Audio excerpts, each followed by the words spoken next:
오리건의 주도 세일럼의 기적이 있습니다. 2013년부터 지금까지 그 도시에서 작은 사건으로 인해서 그 도시가 기적을 만들어가고 있습니다.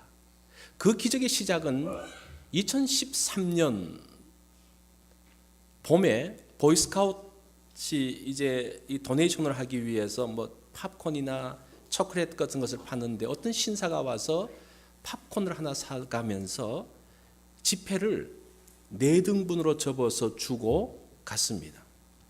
그래서 그 소년들이 그 받은 지폐를 펴보니까 놀랍게도 그 지폐는 100불짜리 지폐였습니다.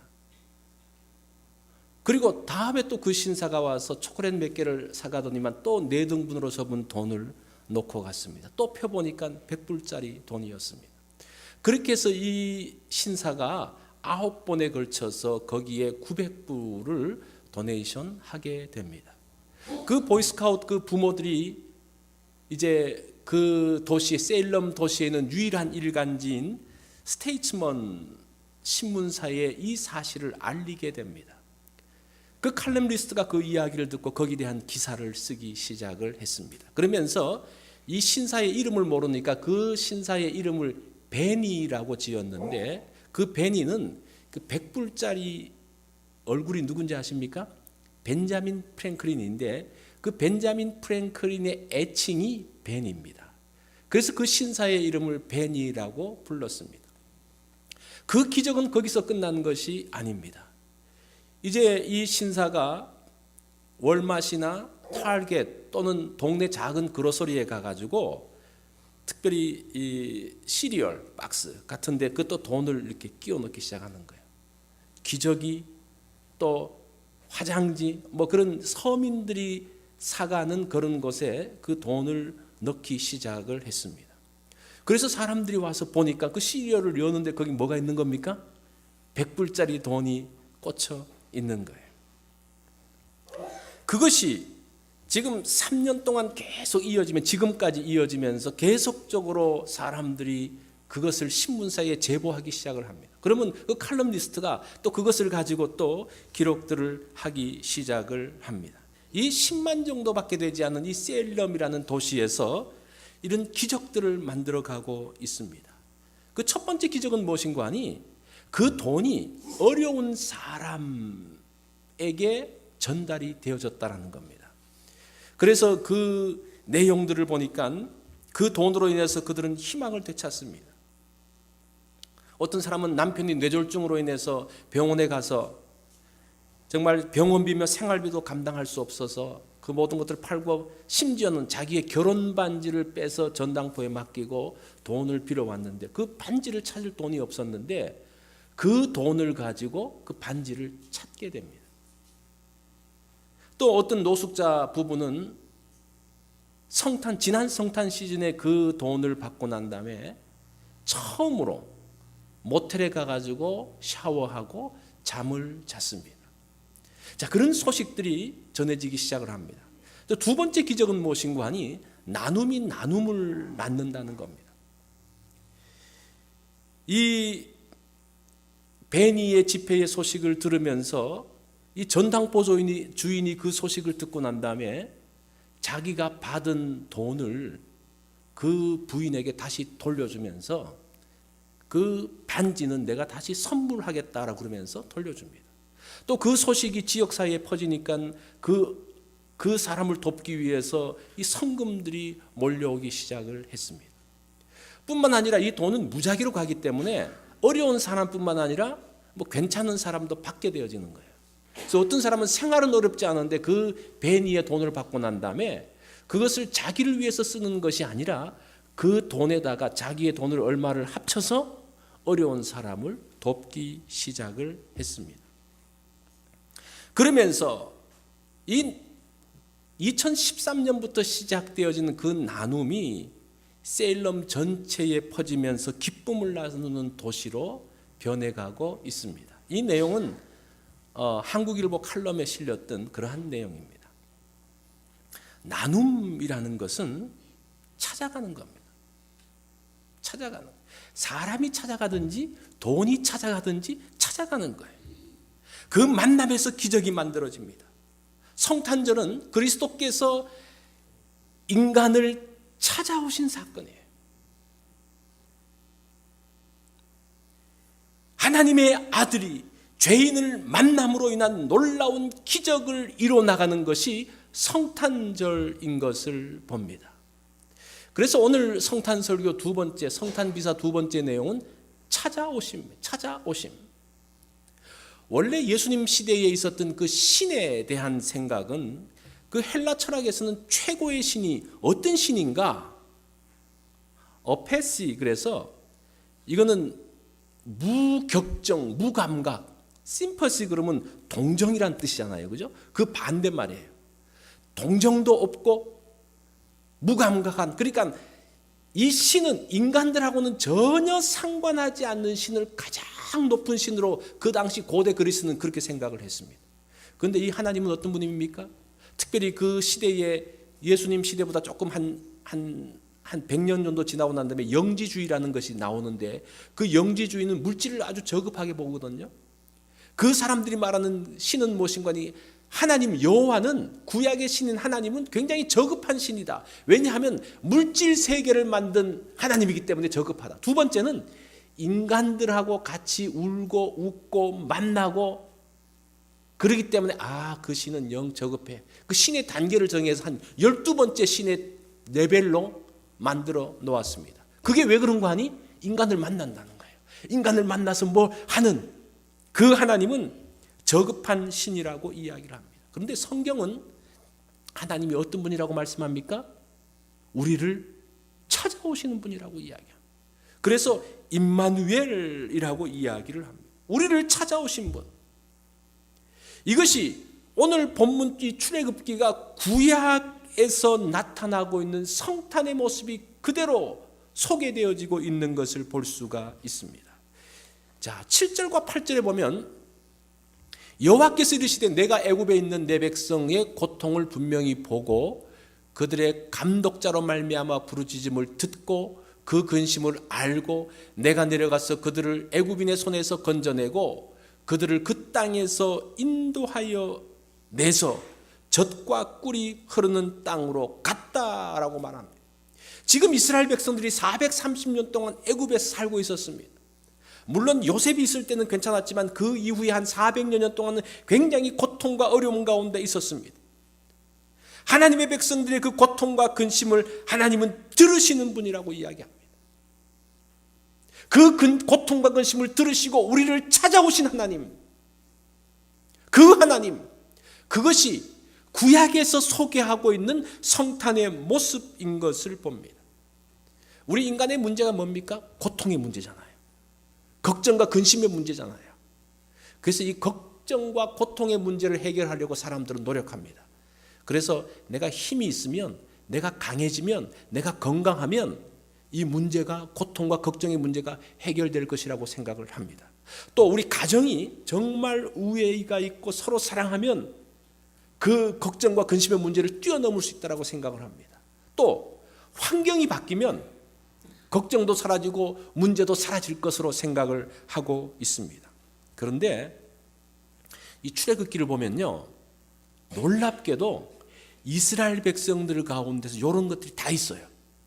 1장 9절에 보면요, 이스라엘 백성들이 지금 노예로 살고 있지만 그들이 어떻게 합니까? 이스라엘은 많고 강해지고 번성하고 창성한, 그러니까 하나님께서 그들 가운데 함께 있음으로 인해서 그들이 굉장히 강한 힘을 갖고 있어요.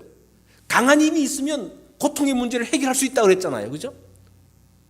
자, 두 번째는 2장 3절에 보면 그 모세의 부모들이 모세를, 그 남자가 나오면 다 죽이라 그랬는데 그 아이를 살리려고 얼마나 애씁니까?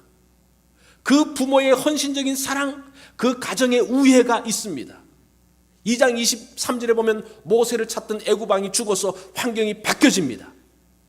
우리가 일반적으로 생각했던 그 고통과 근심의 그 문제들이 힘이 있고 우리가 서로 사랑하고 어떤 환경들이 바뀌어지면 그 고통과 그 걱정과 그 모든 문제들이 없어질 것처럼 생각되어지는데 지금 이 장면을 보면요, 그들이 힘을 갖고 건강하고 창성하고 많아지고 서로 사랑하고 애굽 왕이 죽어서 모세를 찾는 왕이 바뀌어짐에도 불구하고 여전히 그 고통의 문제는 여전히 남아있는 것들을 볼 수가 있습니다.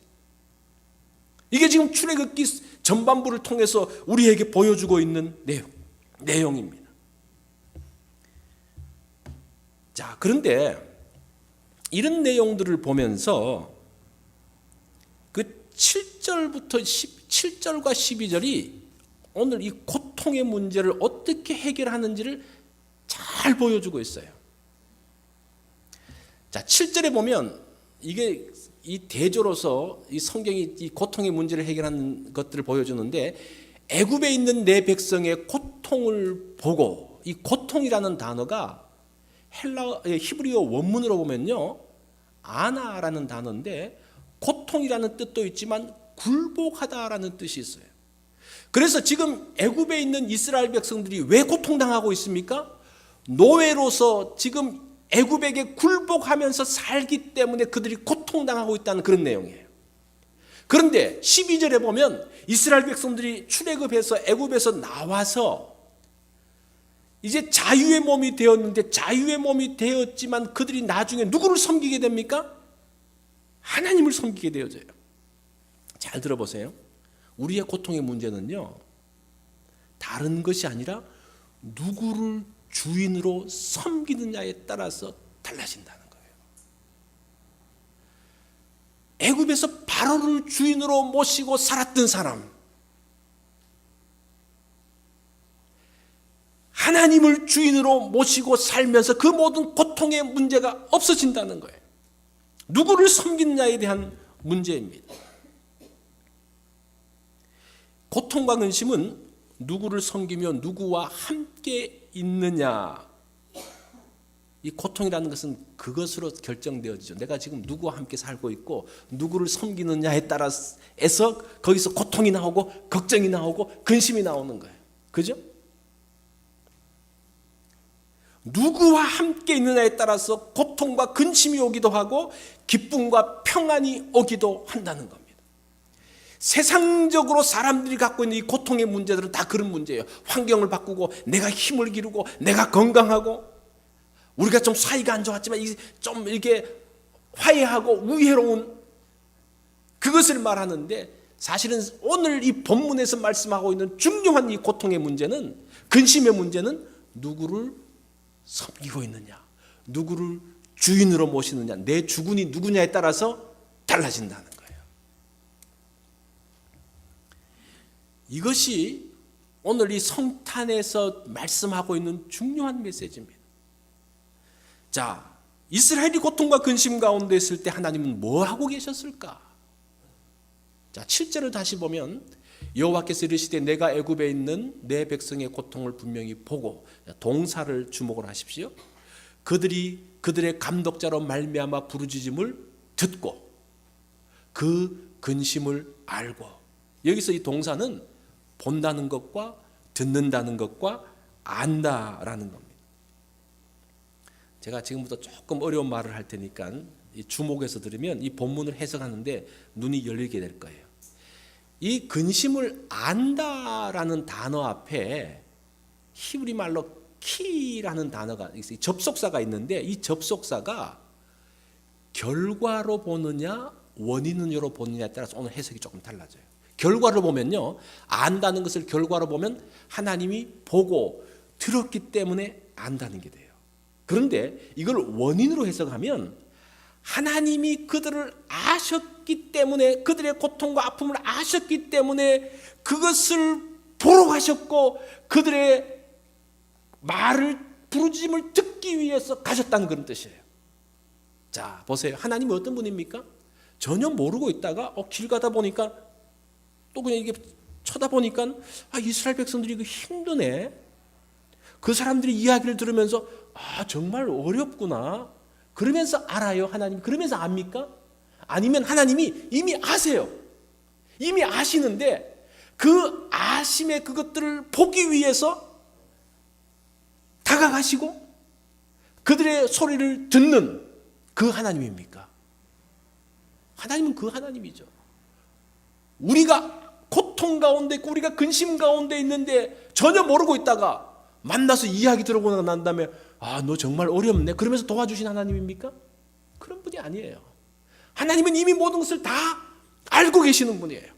다 아시고 그래서 그 사람에게 다가가는 거예요. 우리가 어떤 사람을 도울 때도 가다 보니까 이 사람이 어려워서 돕는 것도 있고 어떤 경우는 그 사람이 어려움을 알아요. 그래서 어떻게 합니까? 그 사람에게 일부러 접근을 해요. 그죠? 접근을 해서 그 사람이 모습도 보고 그 사람 이야기도 듣고 그래서 도와줘요. 이 두 가지 모습이 있는데 하나님은 어떤 식으로 한다는 겁니까? 이미 아시고 다 보고 계시는 그런 분인 것을 볼 수가 있습니다. 자, 하나님을 보면 하나님은 굉장히 멀리 계시는 하나님처럼 보여집니다. 그런데 이 7절에 보니까 그들이 그 감독자로 말미암아 이 바로의 감독자들을 말하죠. 이 바로의 감독자들의 말미암아 오늘 이 성경을 해석하는 게 많은데 이 감독자로 말미암았다는 이 단어에 그대로 직역하면요. 감독의 면전에서 그런 뜻이에요. 자, 보세요. 하나님은 멀리 있는 것 같아요.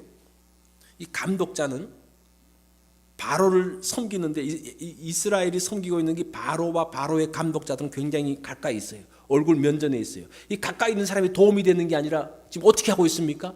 그들을 압제하고 고통하고 고통을 주고 힘들게 하고 있는 거예요. 사실은 신체적인 거리가 뭐냐 가까우냐가 중요하지 않습니다. 마음의 거리가 중요해요.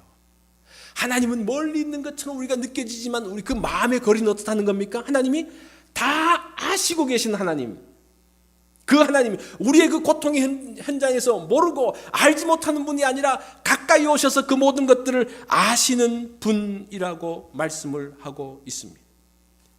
그래서 하나님께서는 멀리서도 그 모든 것들을 보시면서 우리에게 다가오고 계십니다. 자, 하나님께서 이스라엘 백성들과 함께 있으면서 뭐라고 말씀하시는 거 아니? 이제 그 이스라엘 백성들을 가나안 땅으로 인도하겠다고 그래요. 자, 보세요. 애굽 땅이 좋을까요? 가나안 땅이 좋을까요? 가나안 땅이 좋습니까? 애굽 땅이 좋습니까? 이 애굽 땅은요, 나일강이 있어가지고 뭐 요즘은 산업이 다양하지만 옛날에는 농사 짓는 것밖에 없어요. 목축을 하든지 농사 짓든지 뭐 그런 건데 농사 지으려고 그러면 뭐가 있어야 돼요? 물이 있어야 되잖아요. 나일강이 뭐가 있습니까? 엄청난 물이 있습니다. 하늘의 도움이 없어도 비가 안 와도 농사 지을 수 있는 땅이 어느 땅입니까? 애굽 땅이에요. 근데 가나안 땅은 어떻습니까? 비가 안 오면 농사를 지을 수 없는 땅이에요. 어느 땅이 좋은 것 같아요? 예? 애굽. 예. 마음이 또 이제 바뀌셨는데.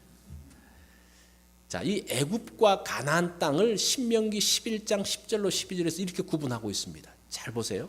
내가 들어가 차지하려는 땅은 내가 나온 애굽 땅과 같지 아니하니 거기에서는 자, 애굽 땅에서는 너희가 파종한 후에 발로 물대기를 채소밭에 된 것 같이 하였거니와 애굽은 그렇습니다. 11절부터는 가나안 땅은 어떤 땅인가?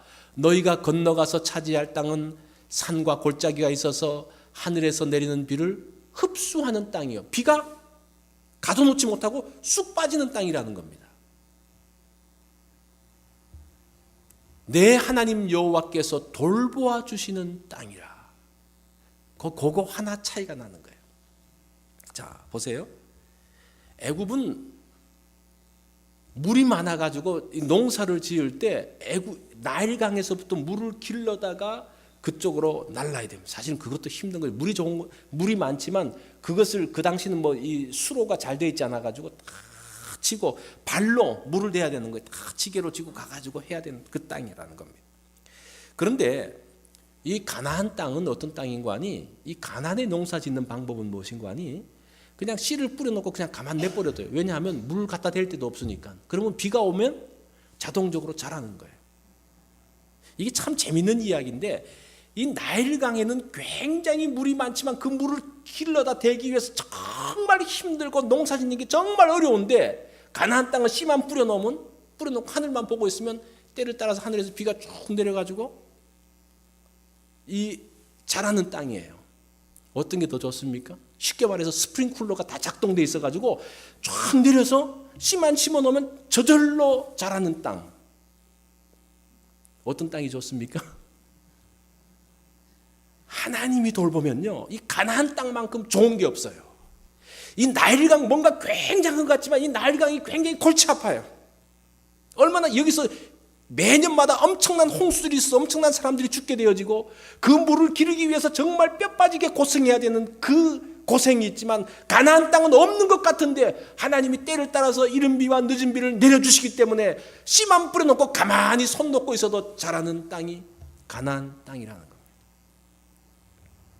여러분들은 어떻게 살고 있습니까? 뭔가 좀 이렇게 은행에도 좀 뭘 재워놓고 삽니까? 아니면 그냥 그때마다 때를 따라 받으면서 삽니까? 어떤 분들은 미국에서 사는 게 얼마나 참 힘든지 몰라요. 받은 만큼 다 받아서 쓰고 받아서 쓰는 어떤 그런 패턴인데, 좀 돈이라도 모아놓고 살고 싶다. 그거 많이 모아놔도 사실은 골치 아플 때가 있잖아요. 그런데 내가 산 것 없이 그냥 힘들게 살았는데 지나놓고 보니까 그래도 하나님께서 때마다 일마다 다 채워주셔서 지금까지 왔어.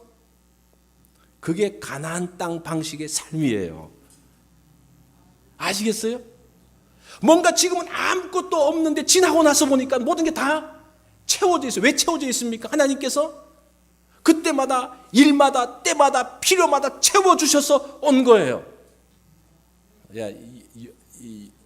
이 미국 땅에 사는 사람들도 보면요, 애굽 방식으로 사는 사람이 있고 가나안 방식으로 사는 사람들이 있어요. 선택은 여러분들이 하시는데 그럼에도 불구하고 늘 뭐를 그리워합니까? 이스라엘 백성들이 어디를 그리워해요? 애굽을 그리워하는 것처럼 뭔가 그때마다 일마다 채워지긴 채워지지만 늘 저 가진 사람들이 더 부럽고 그렇게처럼 보이잖아요. 그렇지만 오늘 본문은 가나안 방식의 삶에 대한 것들을 말해주고 있습니다. 그게 무엇인가 하니 10절에 반드시 내가 너와 함께 있을 것이다 라는 그런 내용. 반드시 내가 너와 함께 있을 것이다. 없는 것처럼 보일지 모르지만 하나님께서 너와 함께 하시면서 돌봐 주실 것이다. 그래서 이스라엘 백성들이요, 광야 40년을 뚫고 나가요. 광야 40년에 그 먹을 거 다 준비했다면 그 200만이 어떻게 살겠습니까? 처음에 그 가축하고 가져가는 거 그 다 잡아서 얼마? 한 달 버티겠어요? 하나님께서 돌보시는 삶들을 가나안 땅에 들어가기 전에 이미 광야 40년 동안 그것들을 경험하게 하시는 거예요. 그때마다 하나님께서 매일 공급해 주시고 매일 필요를 채워주시고 매일매일 그때마다 뭔가 쌓아놓고 사는 것이 아니라 그때 사는 방식들을 그들이 광야 40년 동안 경험하는 거예요. 그 방식대로 살아야지 광야를 뚫고 나갈 수 있어요. 우리의 고통의 문제, 우리의 근심의 문제, 그 모든 문제들의 해결책은 무엇인지 아십니까? 내가 준비해놓고 내가 마련해놓고 해결할 수 있는 게 아니에요. 그때마다 도우시는 하나님의 은혜로 그것들을 감당해 나가는 것, 그것이 가나안 방식의 삶인 것을 볼 수가 있습니다. 하나님이 돌봐주시는 땅, 하나님이 함께 하시는 땅, 그것이 임마누엘이에요. 임마누엘. 이 임마누엘이라는 것이 예수 그리스도의 이름이잖아요. 이 누가복음 9장 31절에 보면 변화산 사건이 나옵니다. 우리가 잘 아는 내용인데 이 변화산에서 모세와 엘리야와 예수님이 무슨 말씀을 하셨을까? 누가복음에 보면요, 무슨 말씀하신 게 나와요. 누가복음 9장 31절에 보면 모세와 엘리야가 와서 영광 중에 나타나서 장차 예수께서 예루살렘에서 별세하실 것을 말할세. 모세, 엘리야, 예수님이 무슨 이야기했다는 겁니까? 예수님이 별세하실 것을 이야기하는데 우리 성경은 별세 돌아가신 거라고 이야기하지만 헬라어 원문을 보면요, 엑소도스라는 단어가 있어요. 예수님이 예루살렘에 가서 그 죄인들을 뭐 하기 위해서? 엑소더스 하기 위해서. 그래서 제가 영어 성경을 찾아보니까요, 디팔처라는 단어를 쓰더라고요. 디팔처가 뭡니까? 출발하는 거예요. 떠나는 거잖아요. 그죠? 예수님이 예루살렘에 가서 출발하고 떠나는데 이 죄인들을 새로운 제2의 출애굽을 하기 위해서 예수님이 준비하고 있는 그 내용이 나옵니다. 하나님의 나라로 출애굽하기 위해서 오신 것이 성탄이라는 거예요. 우리가 이렇게 성경들을 이렇게 자꾸 연구를 하고 하다 보면요, 그 가운데 계속 그 하나님의 그 손길들이 이 신약과 구약 사이에서 연결되면서 나타나고 있는 것들을 볼 수가 있습니다. 이 성탄이라는 것은 주님의 오심으로 끝나지 않습니다. 주님과 함께 있는 거예요. 그래서 그 예수님의 이름을 뭐라고 말합니까? 임마누엘이라고 이야기해요.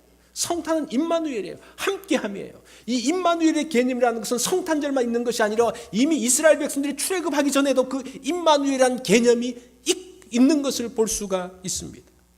모세가 하나님과 함께 그 일들을 이뤘던 것처럼 우리도 이 성탄절에 예수 그리스도의 사랑을 이뤄 나가는 것, 그것이 성탄의 모습인 것을 봅니다.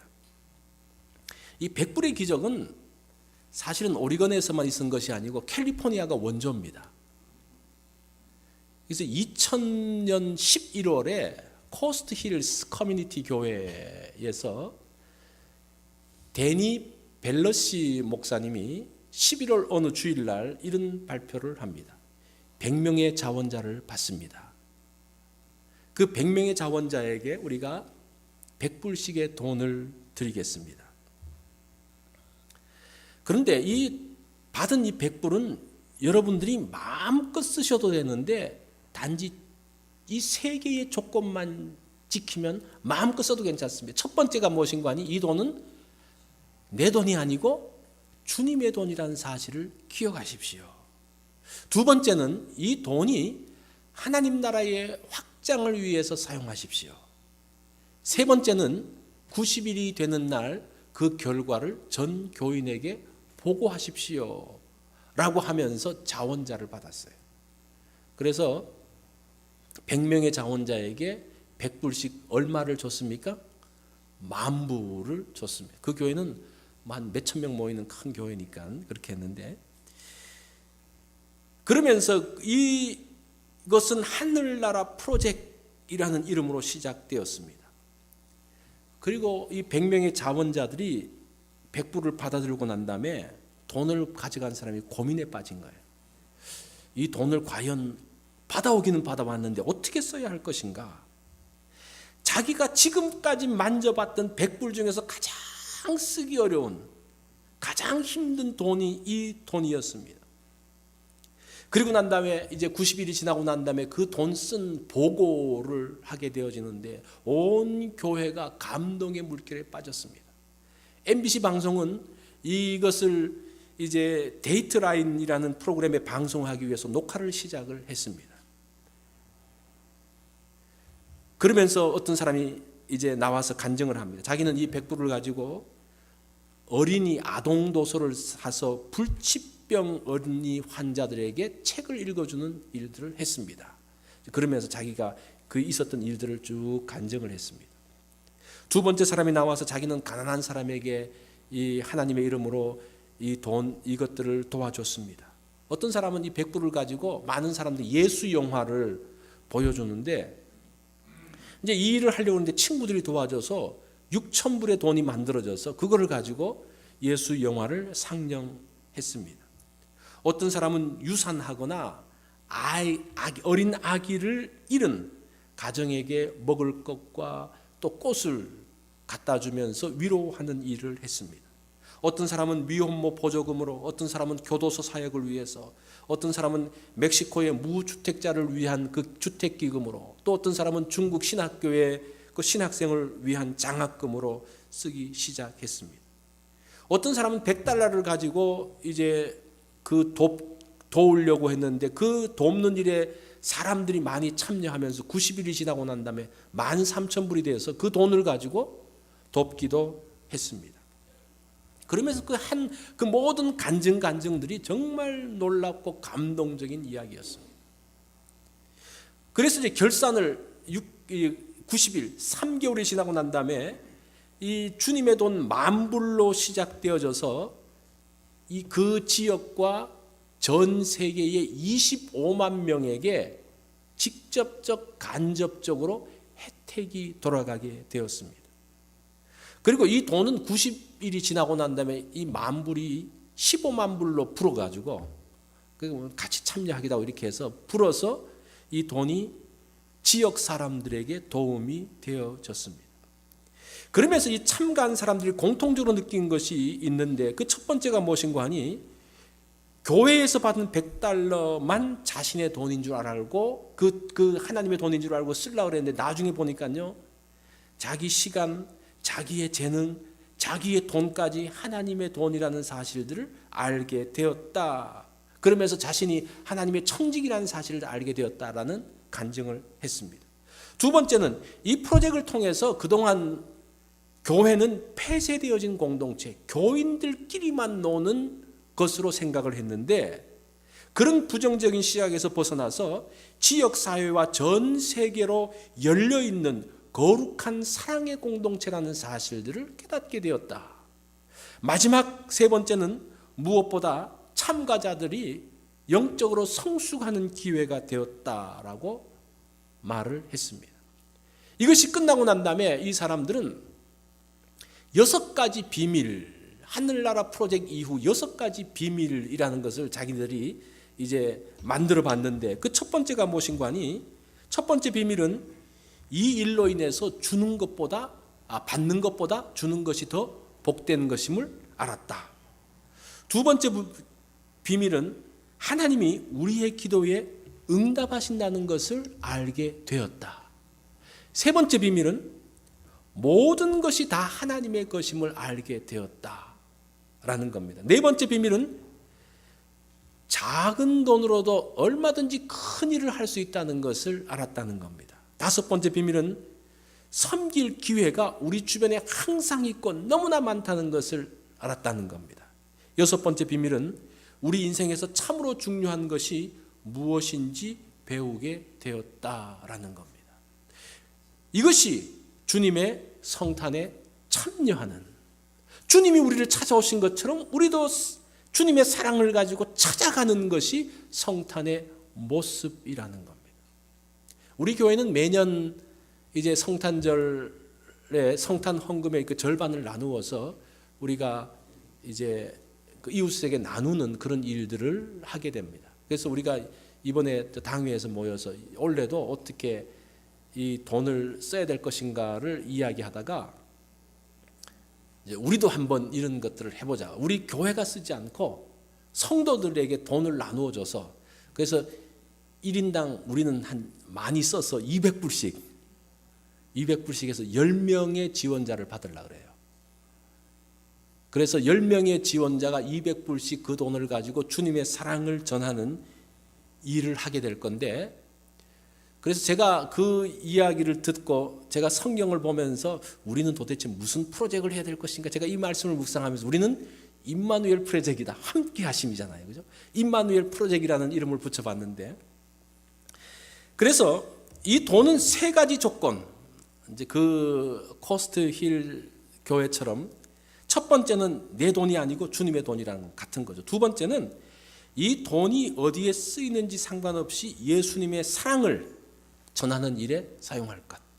세 번째는 우리도 이 받고 난 다음에 그 간증들을 듣고 같이 은혜를 나누기 위해서 우리도 한 3개월 후에 이런 것들을 나누고 같이 은혜 받는 시간을 가지려고 합니다. 그래서 이제 다음 주일날 정식으로 광고를 할 건데, 여러분들이 이제 원하시는 분, 이번 이제 성탄주일날 그 헌금이 나오면 이제 그것을 나눠줄 거예요. 그 전에 선착순 10명을 받는데 그 신청서를 쓰시면 그분들에게 돈이 지불되어지고 앞으로 그 남은 6개월 동안 6개월이 아니고 3개월 동안 그 일을 하려고 합니다. 하나님은 이스라엘을 찾아오셨습니다. 예수님은 누구를 찾아오십니까? 죄인들을 찾아오셨습니다. 우리도 주님의 사랑을 전하기 위해서 찾아가야 된다는 거예요. 그게 성탄절이에요. 요즘 성탄절 그러면, 크리스마스 그러면 뭘 생각합니까? 받을 생각만 하잖아요, 그죠? 그래서 그 벽난로 앞에 양말 걸어 놓잖아요. 갖다 넣으라고. 이 성탄절은 어떤 날입니까? 주님이 우리에게 찾아오신 날이에요. 하나님의 사랑을 나눠주신 날이에요. 이것이 성탄절기입니다.